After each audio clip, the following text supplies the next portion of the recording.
Hello my champions, कैसे हो सारे? कैसा है स्ट्रेस मीटर, कैसा है फिलहाल मुझे ये बता दो। हाई है ना? एकदम थोड़ा सा टाइम रह गया एग्जाम को, और लास्ट मोमेंट ऐसा टाइम होता है बेटा, मैंने भी एक्सपीरियंस किया है कि लास्ट के कुछ दिन ऐसे होते हैं ना, हमें पता नहीं चलता कि हम लोग कैसे रिवाइज करें, क्या क्या रिवाइज करें कि हम लोग फुल पोटेंशियल हमारा जो है वो लगा के अच्छे मार्क्स स्कोर कर सके। तो वो लास्ट जो 1 वीक होता है, 10 दिन का वो जो पीरियड होता है ना, वो आपके स्कोर बूस्ट भी कर सकता है। और अगर ये टाइम पे आपने गलत स्ट्रैटेजीज फॉलो किया तो आपका स्कोर जितना आना चाहिए इतना उससे कम भी आ सकता है। सो आई विल गाइड यू कि आप 1 वीक में, है ना, अभी तो टाइम है, चलो पहला पेपर आपका इंग्लिश है, उससे पहले हम 4-5 दिन निकाल देते हैं, आप उस पेपर को देना। बट लास्ट 1 वीक में हम साइंस के मार्क्स कैसे अच्छे स्कोर कर सकते हैं। और ऐसे भी नहीं है कि मैं आपको ऐसा हेक्टिक शेड्यूल दूंगी कि पूरे दिन साइंस ही करो। आई वेरी वेल अंडरस्टैंड कि आपके पास बाकी के ही सब्जेक्ट्स है, आपका मैथ्स इंपॉर्टेंट है, एसएसटी इंपॉर्टेंट है, लैंग्वेजेस इंपॉर्टेंट है, सब कुछ इंपॉर्टेंट है। तो बस दिन के 3 या 3.5 घंटे आप मुझे दे दो, मैं आपको बताऊंगी कि 1 वीक में आप साइंस कैसे कर सकते हो। ट्रस्ट कर लो, यही चीज फॉलो करना है साइंस के लिए, एंड आई गारंटी कि आपके मार्क्स बूस्ट होंगे। ठीक है, चलो मैं आपको बताते हैं, स्टार्ट करते हैं कि क्या करना है एग्जैक्टली। 7 डेज का प्लान है, कैसे करना है, क्या करना है। देखो, डे 1 मैंने आपके लिए चैप्टर्स डिवाइड किए, वही चैप्टर्स में से क्या करना है, क्या इंपॉर्टेंट है वो भी मैं आपको बताऊंगी। और याद रखना है साइकिल कैसे फॉलो करनी है। उठते ही, अभी मुझे पता है कि आपको स्कूल वूल कहीं पे भी नहीं जाना है, कुछ भी ऐसा कोई सीन नहीं है, आपके पास पूरा दिन है। मान के चलते कि आपके पास पूरा दिन है, उसमें से आप जब मॉर्निंग में उठोगे, है ना, मॉर्निंग में उठने के बाद फर्स्ट सब्जेक्ट आप पढ़ोगे साइंस। यस, फर्स्ट सब्जेक्ट पढ़ोगे साइंस, या फिर अगर आपको मैथ्स भी डिफिकल्ट लगता है मैथ्स पढ़ लो, उसके बाद साइंस। सिटिंग देनी है पहले 3 आवर्स की, या फिर आपके पोटेंशियल पे आप अगर इतना 2 आवर्स 2.5 आवर में भी कर सकते हो, दैट्स कंप्लीटली अपॉन यू। ठीक है, सबसे पहले हम लोग डे 1 पे करेंगे फिजिक्स। फिजिक्स के कौन से चैप्टर्स लेंगे? लाइट लेंगे, ह्यूमन आई, ये दोनों चैप्टर्स लेंगे।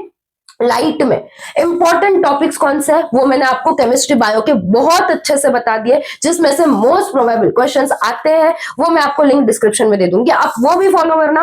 बट यहाँ पे भी मैंने दे दिया है कि आपको किस दिन किस पे फोकस करना है। ठीक है, सुबह हम लोग साइंस करेंगे, लास्ट को सोने से पहले ये जो किया होगा ना, उसका 1 घंटे का रिवीजन लगाएंगे वापस से। 1 घंटा या 45 मिनट्स में भी हो जाएगा। ठीक है, तो देखो, पहले फिजिक्स में लाइट लेंगे, तो पहले हम लोग लाइट में क्या क्या इंपॉर्टेंट है आपको सब पता है, मैंने पहले भी बता दिया है कि जो चैप्टर्स इंपॉर्टेंट है आप उनको मार्क करके रखो। कितने लोगों ने आपने किया है कि ये चैप्टर में से ये टॉपिक्स बहुत प्रोबेबल है, इससे क्वेश्चंस आते हैं, है ना। अभी मैं आपका बिल्कुल ही टाइम वेस्ट करना नहीं चाहती, जितना जल्दी हो सके ना, मुझे आपको ये 7 दिन का प्लान बनाना है, जितना जल्दी हो सके उतना जल्दी मैं आपका ये वीडियो खत्म करूंगी, उसके बाद लग जाओ। लास्ट टाइम है, लगना है, कोई ऑप्शन नहीं है ना, अभी कोई ऑप्शन नहीं है। अगर अभी नहीं करोगे तो कभी नहीं करोगे। लास्ट टाइम पे और एक चीज मैं आपको बता दूं, वो जो 1 शॉट लेक्चर देखने का टाइम था ना, वो चला गया है, इट इज गॉन। अभी आपके पास उतना टाइम नहीं है कि आप हर एक लेक्चर, हर एक चैप्टर का 1 शॉट वीडियो देखोगे, टाइम नहीं है। स्ट्रैटेजिकली करना है, एनसीईआरटी के पेजेस घुमाने नहीं है। क्या करना है, एनसीईआरटी में बहुत सारी चीजें आपको क्वेश्चन के फॉर्म में दे दी है और वो पूछ लेते हैं, तो वो सिर्फ पेजेस घुमा के आपका नहीं होने वाला है। मैंने आपको प्रॉपर नोट्स दिए, रिवीजन करनी है, एनसीईआरटी बेस्ड नोट्स है बेटा, आपके टेलीग्राम चैनल पे आपको मिल जाएंगे, वो आपको अच्छे से करना है। ठीक है, वो एक चीज क्लियर कर दी मैंने। नेक्स्ट देखो, इसमें फिजिक्स में इंपॉर्टेंट है मिरर और लेंस के फॉर्मूलाज, आपको पता है, मैग्निफिकेशन और फोकल लेंथ पे ज्यादा फोकस करना है, रे डायग्राम्स, कॉनकेव कॉन्वेक्स मिरर के और लेंसेस के, ये आपको इस चैप्टर में से इस दिन इतना करना है।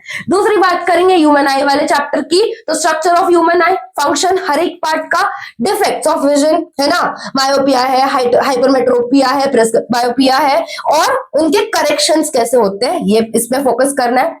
रिफ्रैक्शन कैसे होता है, स्टार्स का, सनराइज सनसेट, आपको पता है ये चैप्टर में ये सारी चीजें आपको अच्छे से फॉलो करनी है। आपको मॉर्निंग में बस इतना ही करना है, जब आप 2.5 आवर्स की आप सिटिंग लगाओगे, एक ही साथ ये अच्छे से करना है। ठीक है, उसके बाद you are free from your science, entire day आप अपने दूसरे सब्जेक्ट्स ले लो।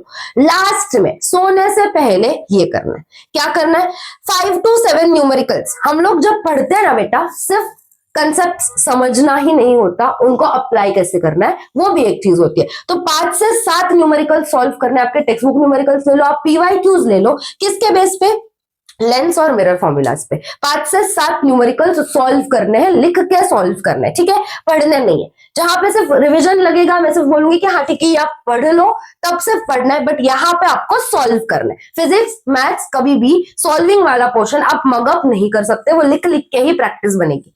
नेक्स्ट आता है 5 से 8 पीवाईक्यूज अटेम्प्ट करने रे डायग्राम्स पे, आई डिफेक्ट्स पे और डिस्पर्जन पे। इसमें क्या करना है, ये लिख लिख के करना है? नो, ये आपको सिर्फ पढ़ना है। क्वेश्चन पढ़ो, आपने टॉपिक्स ऑलरेडी पढ़ रखे हैं, क्वेश्चन पढ़ो, try to recall that thing कि आपने क्या पढ़ा था सुबह, क्या याद किया था, कौन से डेफिनेशन याद किए थे, वो आपको वापस रिकॉल करना है। ये आपका 1 घंटे में होगा, ये आपका 1 घंटे से ज्यादा नहीं लेगा, उतना ही टाइम लगेगा। डे 2 के पर तरफ बढ़ते, देखो डे 2 में क्या करना है, केमिस्ट्री की बात करेंगे, डे 2 हम केमिस्ट्री लेंगे। बोर नहीं होना है कि पहले पूरा फिजिक्स निपटाएंगे फिर पूरा केमिस्ट्री निपटाएंगे, वैसे नहीं होती है बेटा पढ़ाई। स्ट्रैटेजिकली आपके ब्रेन को भी जरूरत है कि उसको आप कम डोज दो, लास्ट में सब भरना नहीं करना, ठीक है। केमिस्ट्री में केमिकल रिएक्शंस की बात करें तो मोस्ट इंपॉर्टेंट जहां से प्रोबेबली क्वेश्चंस आते हैं बेटा, that is your balancing. Balancing पे हर साल क्वेश्चंस आते हैं। दूसरा types of reaction, combination, decomposition, displacement, double displacement, oxidation, reduction, ये जो रिएक्शंस है वो सारे रिएक्शंस है ना। और ये रिएक्शंस जो होंगे वो और करोजन और रैंसिडिटी पे फोकस करना है। ये आपका फर्स्ट चैप्टर केमिस्ट्री का हो गया। नेक्स्ट हम बात करेंगे एसिड बेसिस में, तो आपको pH scale, indicators, neutralisation reaction पे फोकस करना है, reactions, examples, with examples reactions पे फोकस करना है। प्रिपरेशन और यूजेस इंपॉर्टेंट है, ये तो बहुत ही इंपॉर्टेंट है, प्रिपरेशन और यूजेस इसके सॉल्ट्स के 2 सॉल्ट्स है, बेकिंग सोडा, वॉशिंग सोडा। इस पे अच्छे से कैसे प्रिपेयर किया जाता है, क्या फॉर्मूलाज, क्या रिएक्शंस वहां पे यूज हुए हैं और उसके यूजेस क्या है, उस बेसिस पे ये इतना कर लिया। उसके बाद आते हैं कार्बन एंड इट्स कंपाउंड्स, जो बहुत डिफिकल्ट चैप्टर लगता है, उसमें से कुछ स्किप नहीं करना है, बट ये तो बिल्कुल ही स्किप नहीं करना है, नोमेनक्लेचर वाला पार्ट। हर साल 1 से 2 क्वेश्चंस इस पे जरूर आते हैं। कोवैलेंट बॉन्डिंग, एलोट्रोप से हमें पता है 3 एलोट्रोप ऑफ कार्बन है, उनके बारे में ये भी इंपॉर्टेंट है। इथेनॉल और इथेनॉइक एसिड पे रिएक्शंस पे क्वेश्चंस आते हैं। एंड सपोनिफिकेशन, जो सोप का फॉर्मेशन है ना, हेड टेल वाला जो पार्ट है सोप का, डिटर्जेंट वॉशिंग में क्लीनिंग एक्शन, ये सब सपोनिफिकेशन में आएगा। ओके, ये हो गया आपका सुबह का। हम जब सोने से पहले रिवाइज करेंगे तो क्या क्या करके सोएंगे, उसके सॉल्व 10 पीवाईक्यूज। कहां से, हर एक टॉपिक से 2 पीवाईक्यूज ले लो, 10 या 15 पीवाईक्यूज हो जाएंगे आपके। एमसीक्यू टाइप लेना है, एमसीक्यू टाइप। अगर थ्योरी भी प्रैक्टिस कर रहे हो करो। हमारे साइंस के पहले भी छुट्टियां है, तभी भी मैं आपको बताऊंगी कि उस टाइम पे क्या करना है। ये उस टाइम में फॉलो नहीं करना है, ये अभी एग्जाम स्टार्ट होने से पहले की चीज है, ठीक है।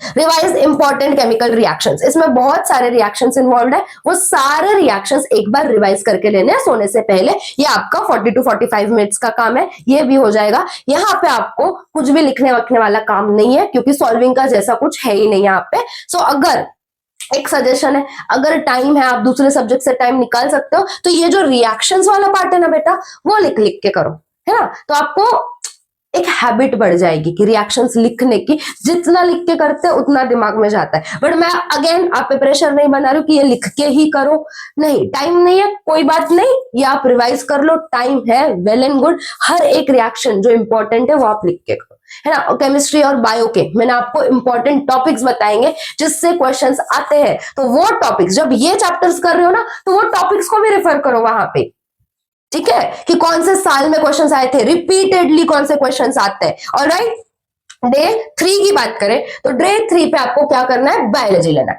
बायोलॉजी में 2 चैप्टर करना है, life processes, control and coordination. Life processes में न्यूट्रिशन मतलब फोटोसिंथेसिस वाला पार्ट हो गया, और डाइजेशन वाला, डाइजेस्टिव सिस्टम वाला पार्ट हो गया। रेस्पिरेटरी, सर्कुलेटरी और एक्सक्रीटरी सिस्टम। एक्सक्रीटरी सिस्टम ये उसका पार्ट नहीं है, ठीक है। हार्ट और नेफ्रॉन, ये इसके डायग्राम्स की बात हो रही है। डायग्राम्स किसके फोकस करने हैं, ह्यूमन हार्ट का डायग्राम वेरी इंपॉर्टेंट, नेफ्रॉन का डायग्राम वेरी इंपॉर्टेंट, और digestive system diagrams 25 most important diagrams. देख लिया है वीडियो, देखो, नहीं देखा है तो जैसे जैसे मैं बता रही हूँ ना ये चैप्टर करेंगे, तो उन चैप्टर के जो डायग्राम्स है वो रेफर करते जाओ उस वीडियो में से। आपको अभी हर एक वीडियो को लिंक करके देखना है ना, ऐसा नहीं है कि अभी आप पूरा सब कुछ पढ़ोगे, उतना टाइम गया। हर एक वन शॉट देखने का टाइम गया, अभी नहीं है वो टाइम, ठीक है। ये डायग्राम्स पे फोकस करना है। कंट्रोल कोऑर्डिनेशन की बात करें तो नर्वस सिस्टम और रिफ्लेक्स एक्शन, रिफ्लेक्स एक्शन जैसे स्नीजिंग, बहुत बार क्वेश्चन आया है स्नीजिंग पे, तो रिफ्लेक्स एक्शन वाला पार्ट अच्छे से करना है। एंडोक्राइन सिस्टम, कौन से हार्मोन्स है प्लांट्स के भी और ह्यूमंस में भी जो हार्मोन्स इन्वॉल्व है, वो हार्मोन्स उनके फंक्शंस क्या है, कौन सिक्रीट करता है, एक्सेट्रा एक्सेट्रा, यहाँ पे वो फोकस करना है। 10 PYQ सॉल्व करने हैं रेस्पिरेशन पे, सर्कुलेशन, दोनों पे 10 ईच सॉल्व करना है। मतलब लिख लिख के करेंगे? नो, अगेन यहाँ पे लिख के करने की जरूरत नहीं है, सिर्फ रिवाइज करो, क्वेश्चन पढ़ो, कंसेप्ट याद करो, मेमोराइज किया, ठीक है मैंने ये किया था, ओके रेस्पिरेशन पे क्वेश्चन ये आएगा तो मैं ये आंसर लिखूंगा, सर्कुलेशन पे आएगा तो मैं ये आंसर लिखूंगा, दैट्स इट। 2 से 3 डायग्राम बेस्ड क्वेश्चन है ना, ये चैप्टर्स ऐसे हैं जिनमें डायग्राम्स इंपॉर्टेंट है, तो 2 से 3 डायग्राम बेस्ड क्वेश्चंस करने हैं। क्यों मैं क्वेश्चंस करवा रही हूँ आपको, क्योंकि हम इतना ही क्यों नहीं कर रहे कि मॉर्निंग वाला पार्ट क्यों कर रहे हैं, सिर्फ इवनिंग वाला पार्ट क्यों स्किप, मैं बोल रही हूँ कि नहीं करना है स्किप, क्योंकि जब आप करते हो है ना, आपने किया अच्छे से, सब अच्छे से किया, बट आपको अप्लाई करना ही नहीं आया एग्जाम के टाइम पे, फिर बाद में आकर रिग्रेट होता है कि ये टॉपिक तो मैं पढ़ के गई थी या मैं पढ़ के गया था बट फिर भी मैं अप्लाई नहीं कर पाया। तो जैसे जैसे आप कंसेप्ट क्लियर करते जाओगे, उसके साथ साथ ही शाम को सोने से पहले रात को बस 1 घंटा देख के आपको ये टॉपिक्स क्लियर करने, ऑलराइट। और revise important definitions and processes, life processes में जो हमारे सर्कुलेटरी सिस्टम है, ह्यूमन हार्ट है, वो सारे प्रोसेसेस वापस से रिवाइज करने हैं, और जितने डेफिनेशंस इन्वॉल्व्ड है वो सारे डेफिनेशंस आपको वापस से रिवाइज करने हैं। ये हो गया आपका डे 3 का प्लान। डे 4 में हम क्या करेंगे, फिजिक्स लेंगे। फिजिक्स, अगेन फिजिक्स में हम लोग इलेक्ट्रिसिटी का ये, मैग्नेटिज्म का ये, और एक केमिस्ट्री का चैप्टर लेंगे, कौन सा, मेटल्स एंड नॉन मेटल्स, ठीक है। इलेक्ट्रिसिटी में क्या भाई, चैप्टर समझ लो, ठीक है, कौन से चैप्टर्स है, उतना पूरा पूरा नाम नहीं लिखा है, देख लो।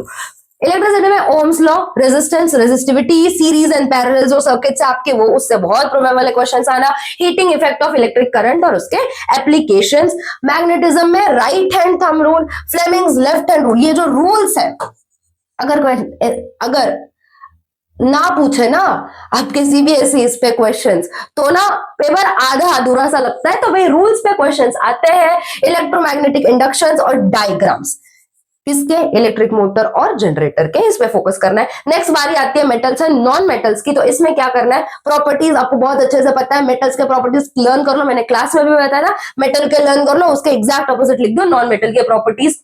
Reactivity series very important, trick भी दी है, यस, ट्रिक के साथ रिएक्टिविटी सीरीज लर्न करो। मेटल का एक्सट्रैक्शन है ना, प्योरिफिकेशन, वो ओर वगैरह जो हमने पढ़ा है, उससे मेटल को एक्सट्रैक्ट कैसे करते हैं, वो एक इंपॉर्टेंट पूरा अपने आप में टॉपिक है। नेक्स्ट थर्माइट रिएक्शन जो है, इलेक्ट्रोलाइटिक रिफाइनिंग जो है, इलेक्ट्रोलिसिस करके कैसे मेटल्स का प्योरिफिकेशन करते हैं। थर्माइट रिएक्शन क्या है, वो ट्रेन के जो ट्रैक्स थे उनको ज्वाइन करना वगैरह वगैरह हमने लेक्चर में देखा है। आपके पास रैपिड रिविजन, अगर बिल्कुल ही टेक्स्ट बुक पढ़ के, नोट्स पढ़ के नहीं समझ में आ रहा है, रैपिड रिविजन रेफर करो, वहां पे फटाफट करवा दिया, विद इन एन आवर हमने ये चैप्टर्स कंप्लीट किए, ठीक है। वो आपका लास्ट ऑप्शन रखना, अगर पढ़ के समझ में आ रहा है ना, कोई जरूरत नहीं है किसी के भी, ये टाइम पे किसी भी के भी कोई भी लेक्चर्स देखने की कोई जरूरत नहीं है। Yes, take it as a warning कि बेटा लेक्चर्स देख के टाइम वेस्ट करोगे आप अपना, सिर्फ वही पोर्शन, वही पार्ट का लेक्चर या एक्सप्लेनेशन देखो जो आपको समझ में नहीं आ रहा है पढ़ के, ओके। ऑलराइट, देखो ये हो गया अपना मॉर्निंग का शेड्यूल। रात में हम क्या करेंगे, सोने से पहले प्रैक्टिस करेंगे पीवाईक्यू, किस पे, सर्किट्स पे, मैग्नेटिज्म पे और मेटल के एक्सट्रैक्शन पे, ठीक है। मेटल्स के जितने भी हर एक टॉपिक के 10-10 पीवाईक्यूज उठाओ, देख लो कैसे सॉल्व करेंगे, कैसे टाइप के क्वेश्चंस आए हैं। ये 5 दिनों में ना बेटा मैं आपकी हैबिट बना रही हूँ कि कैसे हम क्वेश्चंस को सॉल्व कर सकते हैं। लास्ट के 2 दिन और धमाकेदार होने वाले है ना। ये मैं आपको क्यों ये करवा रही हूँ, ये आपको जब आप पेपर सॉल्व करोगे ना, जब आप आगे बढ़ेंगे ना, तब आपको एग्जैक्ट पता चलेगा कि मैम ने ये लास्ट का 1 आवर क्यों दिया, क्योंकि ये क्रूशियल है। ये कर लोगे, ये नहीं करोगे तो लास्ट में बहुत ब्लैंक हो जाओगे, है ना। बट ये मुझे नहीं चाहिए कि बच्चों ने, बहुत बेचारों लोगों ने मेहनत कर ली, पढ़ लिया सुबह 2.5-3 घंटे और सिर्फ ये पार्ट स्किप कर दिया, उसकी वजह से क्वेश्चंस अटेम्प्ट नहीं हो पा रहे, ये नहीं चाहिए। Get familiar with the questions, जो क्वेश्चंस आते हैं ना उनसे हम यूज टू होंगे, है ना। जिन्होंने बिल्कुल ही प्रैक्टिस नहीं की है पीवाईक्यूज, वो यहाँ पे ये आगे के दिनों में use to get use to those questions कि किस टाइप के क्वेश्चंस आते हैं। फिर जब पेपर आप हाथ में लोगे ना, तो वो एलियन पेपर नहीं दिखेगा कि जिंदगी में कभी नहीं देखा ये पेपर, ऐसा नहीं लगेगा। लिंक करोगे आप, अच्छा ये क्वेश्चन उस साल में भी आया था, ये क्वेश्चन इस साल में इस वे में आया था, इसका आंसर तो सेम होना, बस क्वेश्चन को टेढ़ा मेढ़ा करके हमें उल्लू बना रहे। ये सब आप समझ जाओगे जब आप ये पोर्शन आप डेली रिलीजियसली प्रैक्टिस करोगे रात का 1 घंटा सोने के पहले, ठीक है। रिवाइज और प्रैक्टिस करो मोटर जनरेटर के डायग्राम्स, ठीक है। इस दिन पे इतना ही करना है। डे 4 आपका हो जाता है। डे 5 क्या करना है, बायोलॉजी। बायोलॉजी में रिप्रोडक्शन वाला पार्ट, हेरिडिटी और एनवायरमेंट वाला। रिप्रोडक्शन में असेक्सुअल रिप्रोडक्शन, उसके टाइप्स है हमारे पास। असेक्सुअल के बाइनरी फिजन ले लो, बर्डिंग और स्पोर फॉर्मेशन, इधर से क्वेश्चंस आते हैं। नेक्स्ट सेक्सुअल रिप्रोडक्शन अच्छे से समझना है, प्लांट्स में भी और ह्यूमंस में भी। ये सेक्सुअल रिप्रोडक्शन की बात होगी।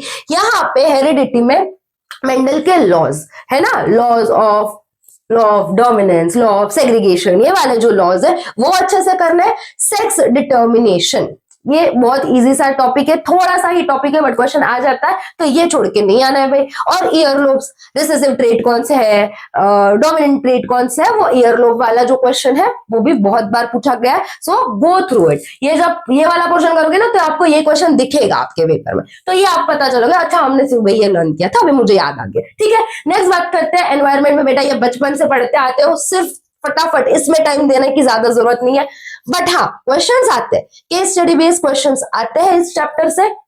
तो ऐसा नहीं कि बचपन से पढ़ते आ रहे थे, किया नहीं और अभी भाई ये एंड गेम वाला सीन नहीं चाहिए कि छोड़ो क्वेश्चन छोड़ दिया, ये नहीं। जिनको रिवीजन की जरूरत है ठीक है, give time to it, but skip नहीं करना है। फूड चेन, ट्रॉपिक लेवल्स और बायोलॉजिकल मैग्निफिकेशन। और शाम को सोने से पहले, रात को सोने से पहले क्या करेंगे, 7 से 10 पीवाईक्यूज करेंगे रिप्रोडक्शन पे और हेरिडिटी पे, ठीक है। इस पे रिप्रोडक्शन पे और हेरिडिटी पे 7 से 10 पीवाईक्यूज करेंगे।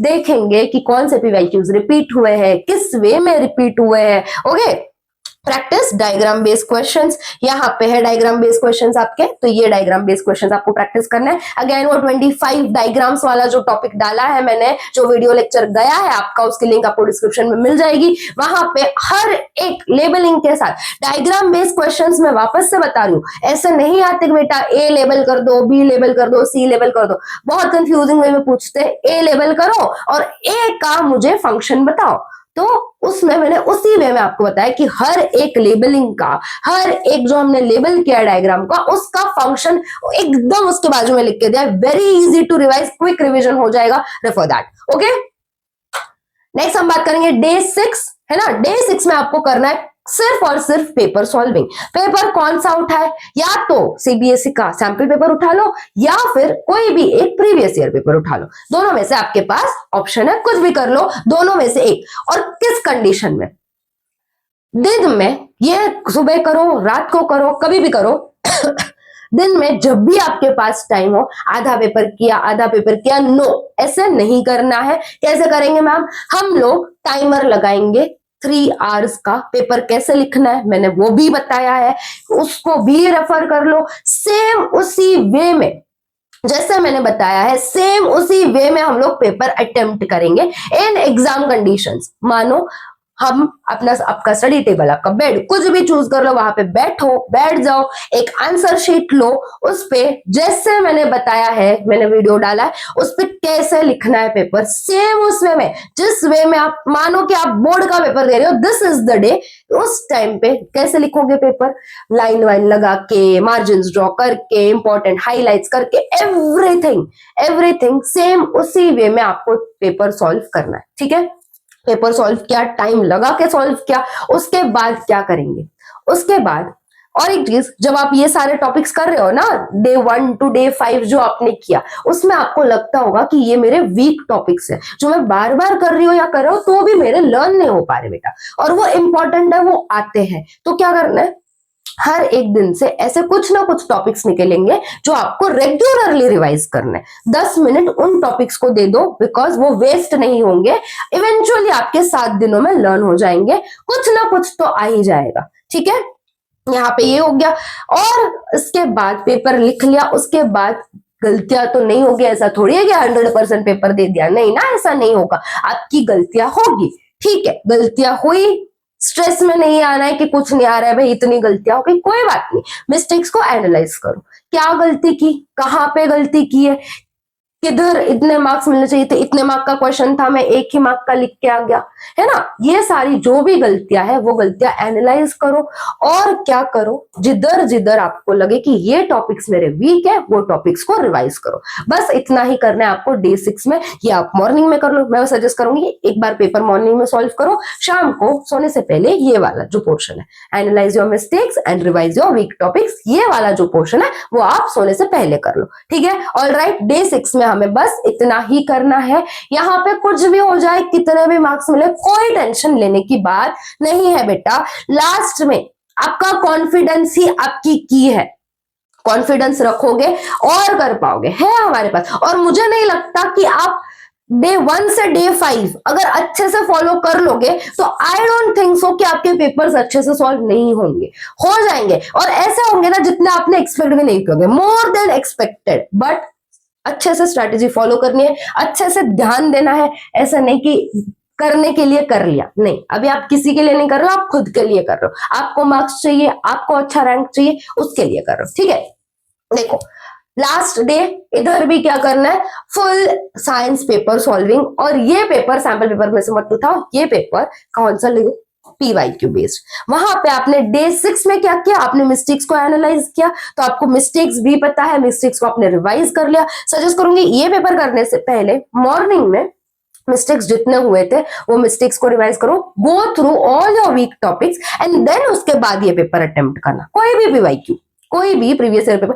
और मैं और एक चीज बताती हूँ, जो आप फोन टैब पे पेपर ओपन करके लिखते हो ना, नहीं करना है वैसे, जेरोक्स लाओ, प्रॉपर प्रिंट लाओ उस पेपर की, आंसर शीट लो, क्वेश्चन पेपर लो, वैसे सॉल्व करना है, उधर से फोन में से देख लिया क्वेश्चन, सीधा सॉल्व किया, नहीं करना है, प्रॉपर एग्जाम कंडीशन में वापस से टाइमर लगाओ, उस टाइम पे ही करना है, और यहाँ पे ये पेपर होने के बाद वापस से सेल्फ एनालाइज करो कहाँ पे मिस्टेक की, आई एम श्योर पहले जितने मिस्टेक्स होंगे उससे कम मिस्टेक्स होंगे ये वाले टाइम पे, ठीक है, उसके बाद सारे डायग्राम्स, फॉर्मूलाज और डेफिनेशंस ये आपको रिवाइज करना है, ये आप कब करोगे, जब भी आपकी मर्जी, ठीक है, जब भी आपकी मर्जी, ये पेपर होने के बाद डायग्राम्स, फॉर्मूलाज, डेफिनेशंस, आपको बहुत हिंट लग जाएगा, इन 7 दिनों में आपका साइंस यहां से यहां पहुंच जाएगा, अगर आप ये वीडियो प्रॉपरली स्ट्रेटेजिकली अगर ये चीजें फॉलो कर रहे हो तो, ट्रस्ट मी, क्योंकि ये ऐसे कुछ टॉपिक्स है जो आपको करके जाने ही पड़ेंगे, इसके अलावा ऑप्शन नहीं है बेटा, और अभी टाइम भी है,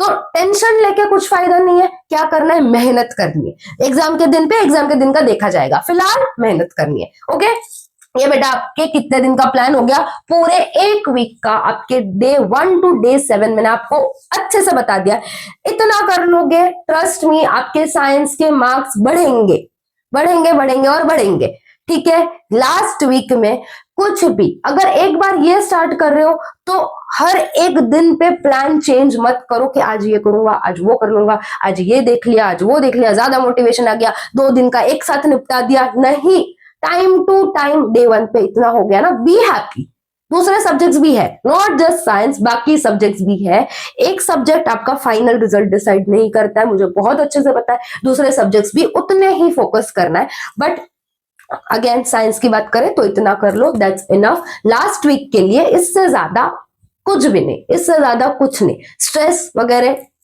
भूल जाओ, फिलहाल मेहनत करो, देखेंगे आगे का आगे, तभी टाइम है, एग्जाम के पहले भी आपको है छुट्टी, ऐसा तो नहीं है कि एक पेपर के बाद सीधा दूसरा पेपर है, ऐसा कुछ भी नहीं है, तभी भी प्लान है मेरे पास आपको क्या करवाना है, फिलहाल ये फॉलो करो, ठीक है, इसी के साथ ज्यादा टाइम वेस्ट नहीं करते, आपका लग जाओ, मेहनत कर लो, लास्ट के कुछ दिन बाकी है, all the best, keep studying, bye.